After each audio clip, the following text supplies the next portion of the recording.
Welcome back dito sa ating YouTube channel, My Backyard Hobby.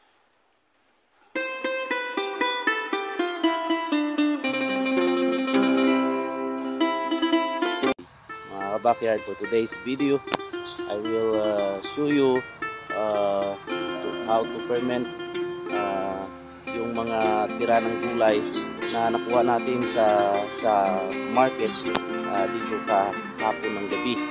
And but before ako magpatuloy, again, hiling ko ang inyong suporta sa aking channel by subscribing, liking, sharing my videos, and don't forget to click the notification bell so that you will be updated sa ating next video. Dito lang yan sa ating backyard hobby. Backyard, kahapon nga ng gabi nung bumili ako ng aming gulay doon sa babaan o sa talagang bagsakan ng mga gulay, ay nakakita tayo ng maraming dahon ng pitsay na actually ito ay tinatapon nila. Kaya kinuha natin ito, and then ito yung ating ferment at ihalo sa ating patuka ng ating mga alaga dito sa ating backyard hobby.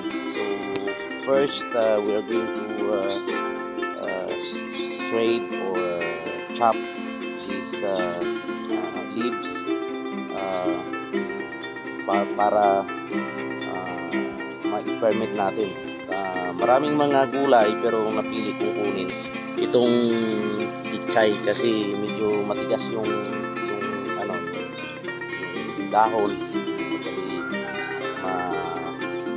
mabulok, and ito magandang i-ferment. So yan pa mga kabakyard, marami dito sa likod ng ating malaking sako na yun. So kung hindi, kung kulang pa, siguro pagbalik ko ulit doon sa market, kuha ako ulit kung mayroon. Pero bagsakan yun, marami, pero marami din kasing kumukuha kasi yung iba dito ay pinapakain nila sa kanilang alagang baka itong dahon ng pitsay, kaya marami special yung mga nag-alaga ng maraming hayop. So pero pa-timing kapag mayroon, makapunta tayo sa market, kumukuha ako. At actually palagi ako kumukuha kasi ito ay pinimix natin sa pagkain ng ating mga alaga dito, at pinapakain ko sa ating mga pato na fresh, at sa ating mga kambing din kumakain sila. Pero hindi ko lang palagi sila pinapakain kasi na mga backyard ay yung mostly doon sa market ay puno ng insekto kung pesticide yung kanilang sinuspray. So kaya paminsan-minsan lang, pero ito i-try ko to na i-ferment gamit yung ating process. So kaya tara mga kabakyard, mag-chop na tayo ng dahon ng pitsay. Ito lang natin yung mga kabakyard ginagawa. Dahan-dahan lang, medyo mahirap kasi ako lang yung video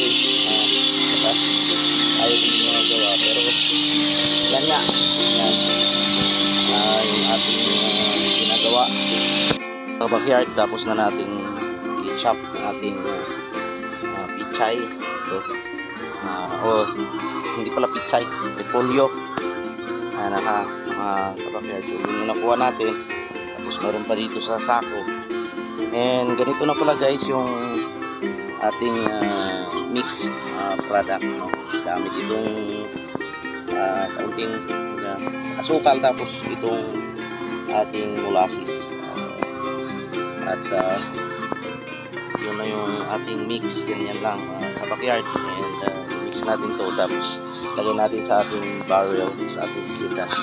I-apid na rin natin itong banana tree na nakuha ko sa gilid ng kalsada. Yan mix natin.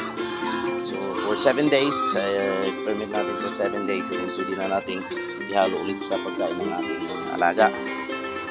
Ito na mga ka-backyard yung ating finished product ng ating ano ba yun, repolyo na i-ferment natin. So ganyan yan, kailangan ano siya, siksik para hindi mapasukan ng hangin. So, kailangan ano natin, ma-shield ng maayos itong ating lalagyan. Mga backyard, silyado na, and tayo natin for 7 days. Tapos i-mix na natin sa pagkain ng ating alaga na naman. Thank you for watching. God bless you.